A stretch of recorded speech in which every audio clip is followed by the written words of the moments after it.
everybody. So today I'm going to talk about that annoying popping that you hear every time you do your core work. It's not really hurting you, but it's super annoying and we want to try and troubleshoot and fix it. So here's how. Stop the stretching. That's number one. All the stretching in the world isn't going to help the hips. Generally, what's happening at the hip when you feel that popping or hear that popping is the hip flexor is kind of rubbing over the joint in a way it's not supposed to. Why does this happen? Because something is out of position. Generally, everything in our body moves and glides nice and smoothly when everything is in the proper place, in the best position possible, meaning that our pelvis is probably not in a neutral or good spot during those ab exercises specifically, or in general overall. And that is why you get that rubbing and popping with the hip flexor. The second reason might be that the core is just not as strong as it should be for the movements you're asking it to do.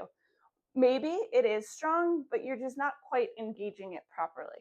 So we need to work on those things, help that hip flexor relax a little bit, give it more of a smooth lane to help work through so that the popping stops. So how can we do that? The first thing that you want to do is just get a better handle on breathing. So you really want to think about making sure that you take that nice big full inhale into your armpits, down into the floor, relaxing that pelvic floor. Exhale,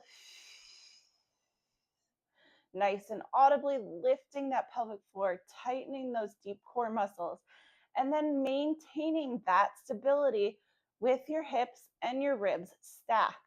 And then going into those core exercises, again, trying to keep that deep core connection and stabilizing the pelvis as you go through those ranges of motion.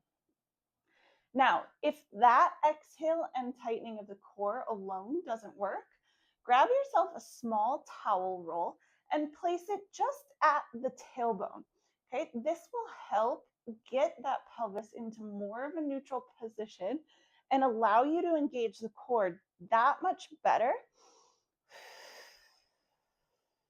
to then go through your exercises, eliminating that pop. As you get stronger and you're able to control that stability a little bit more, you can then try again without the towel roll.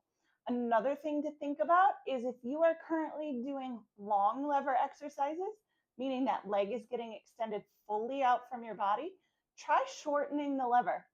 Try keeping the range of motion just a little bit smaller until you can strengthen and utilize that core better. We want to remove the hip flexors from being the primary mover. It's the core that stabilizes and helps move through that motion, and then putting that pelvis in a more neutral or ideal position will also help everything glide smoother. If this doesn't help you stop the pop, let me know and we'll dive into it a little bit more specifically. But this should be a great place to start to help getting rid of that hip pop and strengthen your core.